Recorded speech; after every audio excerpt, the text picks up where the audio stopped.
At 25, you probably do not look broke. That is exactly why this trap survives for so long. You live in a small apartment in Austin, Denver, Phoenix, or any similar city that still markets itself as affordable.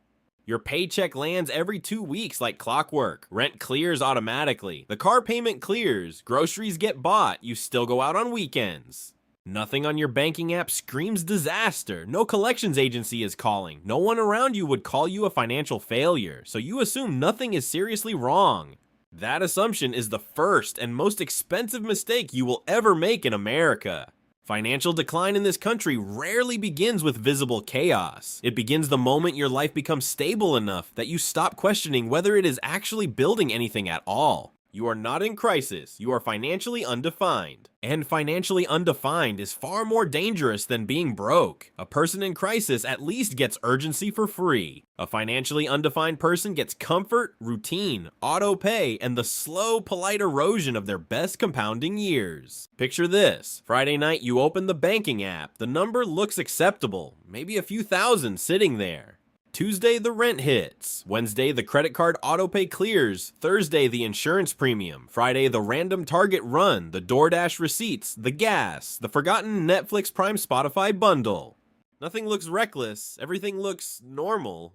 According to the Federal Reserve's 2025 Survey of Consumer Finances, the median net worth for Americans under 35 is still only about $14,000. Most of that is in cars and a little 401k dust. 10 years disappear inside this polite normalcy without a single dramatic explosion.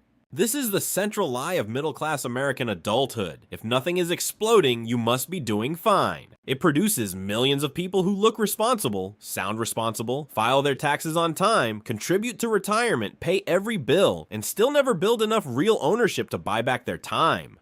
And that outcome is not an accident. It is highly convenient. In fact, it is highly profitable for almost everyone except you. Employers prefer workers with obligations because obligations make people obedient, less likely to negotiate aggressively, and far harder to walk away from. Banks prefer you stable enough to keep qualifying for new credit and stretched enough to keep borrowing. Wall Street prefers you responsible in the most passive way possible, auto-enrolled in default funds, contributing blindly.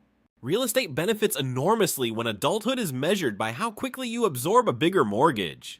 Your vagueness is not unfortunate, it is monetized. So if you actually want to go from broke at 25 to financially free at 35, you do not need 100 clever hacks or motivational slogans. You need one single sequence, 4 hard phases. Phase 1, ages 25 to 27. Stop the bleed. This is not the glamorous phase. This is the phase where you stop being fragile.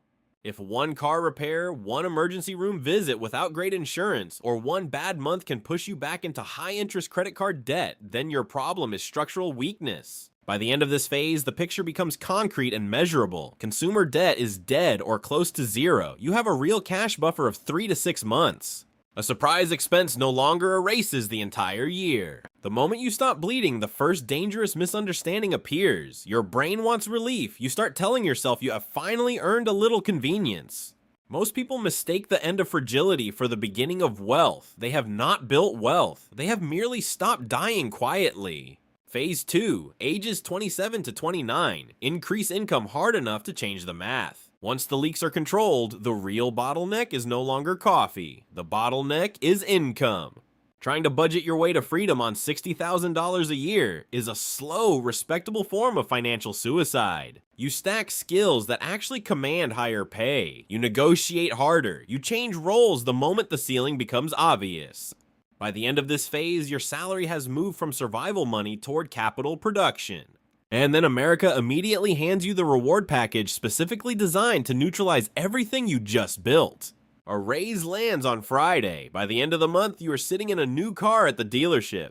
Your income went up. Your fixed costs raced upward to greet it with open arms. The raise should have become capital. Instead, it became a cleaner, better lit, more socially acceptable cage. Phase 3, ages 29 to 32. Build automatic ownership. You automate broad, low-cost index investing. This phase looks deliberately boring on purpose. By the end of Phase 3, your portfolio stops being cute and starts having real mass.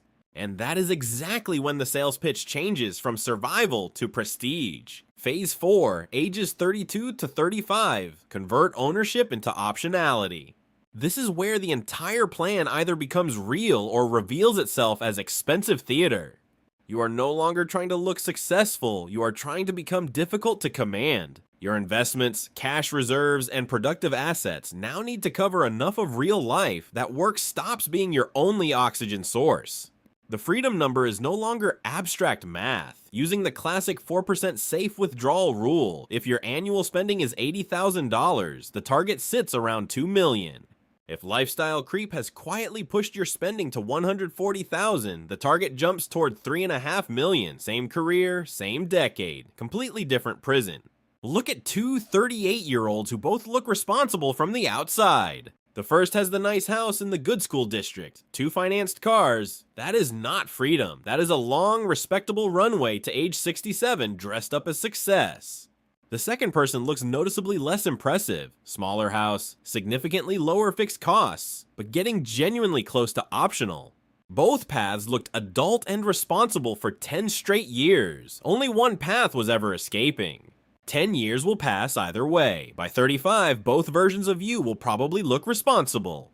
Only one path gets you out before the machine is finished quietly building itself around you. The other path simply teaches you how to decorate dependency so beautifully, so tastefully, so respectably that even you eventually stop noticing it is still dependency.